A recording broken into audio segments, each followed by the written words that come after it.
warahmatullahi wabarakatuh. Hari ini saya, Andra Severi Wijaya, dosen jurusan keperawatan PTKS Kemenkes Bengkulu, akan menjelaskan salah satu metode pembelajaran, yaitu metode pembelajaran Student Centered Learning, yang dalam hal ini tentang pendekatan problem based learning. Seperti yang kita ketahui, pembelajaran itu dapat diartikan sebagai kegiatan yang terprogram dalam desain, terdiri dari facilitating, empowering, dan enabling, untuk membuat mahasiswa belajar secara aktif yang menekankan pada sumber belajar. Pembelajaran merupakan proses pengembangan kreativitas berpikir yang dapat meningkatkan kemampuan berpikir mahasiswa, serta dapat mengkonstruksikan pengetahuan baru sebagai upaya meningkatkan penguasaan dan pengembangan yang baik terhadap materi perkuliahan. Pada saat ini di jurusan keperawatan PTKS Kemenkes Bengkulu, Student Centered Learning itu sedang diterapkan, dan dengan pembaruan yang baru, yaitu salah satunya dengan menggunakan PBL. PBL itu salah satu pendekatan yang digunakan dalam mahasiswa keperawatan untuk membahas atau menyelesaikan suatu permasalahan, di mana mereka nanti saat terjun ke klinik, mereka harus menyelesaikan suatu permasalahan keperawatan. Nanti saya akan mendemonstrasikan 7 langkah dalam pembelajaran di jurusan keperawatan. Tahap pembelajaran yang akan diterapkan di jurusan keperawatan nanti akan menggunakan tahapan 7 jam, di mana sebagai alat bagi mahasiswa untuk mencapai learning outcome atau tujuan pembelajaran.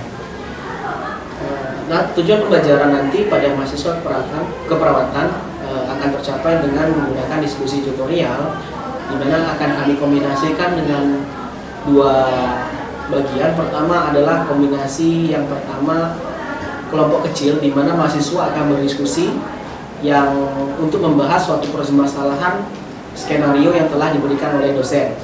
Kemudian PBL yang kedua adalah dengan kelas besar, di mana satu kelompok mahasiswa akan mempresentasikan permasalahan yang diambil di dalam kelas, di mana kelompok mahasiswa yang lain akan mendengar dan memberikan pertanyaan atau masukan terhadap kelompok yang akan menyajikan. Langkah 7 jam yang pertama adalah menjelaskan terminologi kalimat atau kata yang sulit bagi mahasiswa. Nanti akan saya akan tunjukkan bagaimana langkahnya.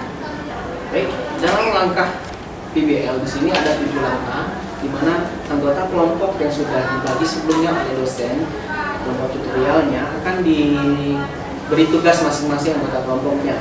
Pertama yaitu sebagai ketua. Ketua ini fungsinya nanti adalah dia sebagai leader untuk menggerakkan anggota kelompoknya supaya bisa berdiskusi dengan aktif, ya. Kemudian untuk leader, dia juga yang akan membacakan skenario kasus. Kemudian yang kedua adalah sebagai scriber. Scriber ini adalah sebagai sekretaris atau sebagai penulis. Nanti anggota kelompok akan menjelaskan dan ditulis oleh scriber. Ketiga itu adalah sekretaris. Sekretaris nanti menulis hasil diskusi yang mungkin tidak tercatat sama scriber. Scriber nanti menulis cuma singkat-singkat saja, seperti itu, ya. Step 1, memahami skenario dan mendeskripsikan terminologi sulit. Jadi teman-teman, di sini kita memiliki judulnya tentang fungsi sistem saraf. Jadi kita di sini memiliki skenario kasus, yaitu Andi, seorang remaja berusia 18 tahun, datang ke kampus setiap hari menggunakan sepeda. Suatu ketika dia melihat lubang di jalan. Secara refleks, Andi menghindari lubang jalan yang berada di depannya. Saat tiba di depan kampus, Andi terpeleset kerikil dan jatuh, meringis kesakitan pada bagian lututnya karena tergores. Jadi di sini kita akan melakukan step pertama, yaitu merumuskan kata-kata sulit atau menentukan kronologi dari skenario kasus tadi. Silakan teman-teman. Yang saya dapatkan dari penjelasan leader saya tadi, kata-kata sulit yang saya dapatkan yaitu refleks. Ada lagi? Di sini saya menemukan kata-kata sulit dari yang telah dibacakan leader, yaitu nyeri. Baik, di sini kita sudah menemukan dari satu, yaitu kata-kata sulit ada refleks. refleks, nyeri, sama syaraf. Adakah dari yang lain yang ingin menambahkan? Baik, kita akan lanjut ke step 2. Step 2 menentukan rumusan masalah. Jadi dari skenario tadi kita akan menentukan rumusan masalah. Jadi menurut teman-teman, apakah rumusan masalah dari skenario yang tadi? Dari skenario yang dibacakan leader tadi, rumusan permasalahannya adalah bagaimana Andi bisa refleks menghindari lubang. Jadi ada lagi dari teman-teman yang ingin menambahkan rumusan masalah? Ya, saya. Dari skenario yang leader bacakan, saya sudah menyimpulkan rumusan masalahnya, yaitu bagaimana Andi bisa merasakan nyeri. Ada lagi dari teman-teman yang ingin menambahkan? Saya akan menanyakan bagaimana peran sistem saraf dalam mengayuh sepeda. Jadi step ketiga adalah brainstorming atau curah pendapat. Dari kita ada kata-kata sulit di sini. Ada yang ingin menjawab dari kata-kata sulit?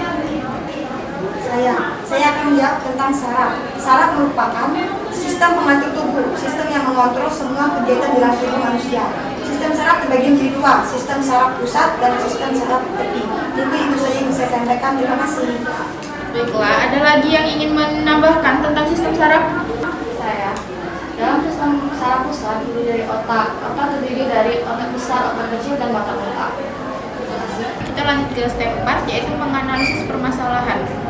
Kita sudah ada tiga rumusan masalah. Jadi dari kata-kata sulit tadi, kita sudah menjawab kata-kata sulitnya. Jadi dari teman-teman ada yang ingin menjawab dari rumusan masalah kita tadi? Menurut saya, terjadinya gerak refleks kepada Andi saat menghindari lubang, yaitu Andi melihat lubang di depannya, terus saraf otak Andi merangsang ke saraf motorik Andi, sehingga terjadilah gerak refleks yang akan menghindari lubang tersebut. Terima kasih. Ada lagi dari teman-teman? Saya akan menjawab pertanyaan ketiga yang bagaimana peran sistem saraf dalam mengendarai sepeda. Sistem saraf pertama kali melewati sistem saraf aferen yang menimbulkan potensi aksi. Kemudian setelah itu sistem saraf aferen tersebut menanggapi sensasi, lalu sensasi tersebut digunakan untuk menggerakkan otot saat menggayuh sepeda. Terima kasih. Baiklah teman-teman, kita sudah menjawab dari semua rumusan masalah kita tadi. Kita akan lanjut ke step 5, yaitu merumuskan tujuan pembelajaran. Jadi menurut teman-teman, apa tujuan pembelajaran kita? Ada yang bisa menyampaikan pendapatnya? Saya, baiklah, menurut saya ingin lebih mengetahui apa saja bagian-bagian dari sistem saraf. Terima kasih. Ada lagi dari teman-teman?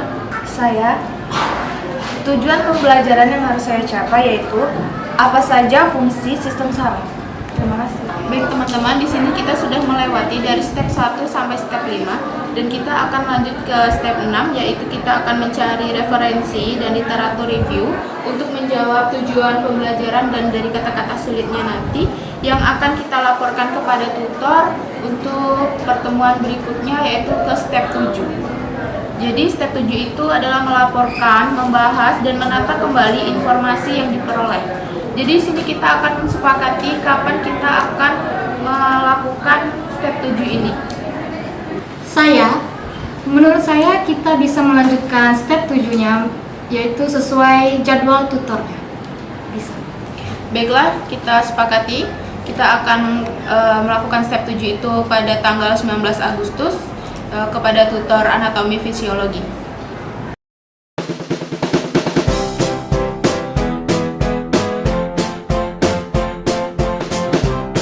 Setelah saya belajar metode PBL kepada Pak Andra, saya merasa bahwa metode ini membuat saya menjadi lebih percaya diri dan membuat saya menjadi lebih berpikir kritis dalam mencapai pembelajaran untuk menyampaikan pendapat tentang materi-materi yang diberikan kepada kami dan dari dosen yang diberikan. Menurut saya, selama melakukan penerapan EBP saat praktek klinik keperawatan anak di rumah sakit, saya menjadi lebih paham bahwa saat melakukan intervensi itu harus berdasarkan evidence ilmiah, sehingga kami lebih mudah untuk melakukan praktek. Saran saya untuk Poltekkes Kemenkes Bengkulu agar akses internetnya lebih ditingkatkan lagi, agar kami lebih mudah untuk mencari jurnal. Baiklah, terima kasih. Perkenalkan, saya Aulia Putri Latifah, biasa dipanggil Aulia dari Prodi Nurse. Menurut saya, saat menerapkan EBP di rumah sakit dengan keperawatan medikal bedah, saya lebih paham bahwasanya intervensi keperawatan yang harus dilakukan harus berdasarkan bukti ilmiah, sehingga kami lebih yakin untuk melakukan intervensi tersebut. Nah, saran saya, tolong berikan kami materi tambahan agar kami lebih paham cara men-searching dan mencari jurnal yang lebih tepat dan benar agar kami bisa menyesuaikan jurnal tersebut dengan intervensi yang akan kami lakukan. Demikian video pembelajaran dari kami. Semoga dapat bermanfaat bagi jurusan perawatan khususnya dan dapat diterapkan pada metode pembelajaran perawatan untuk dosen yang mengajar di mata kuliah di jurusan perawatan. Semoga bermanfaat. Sukses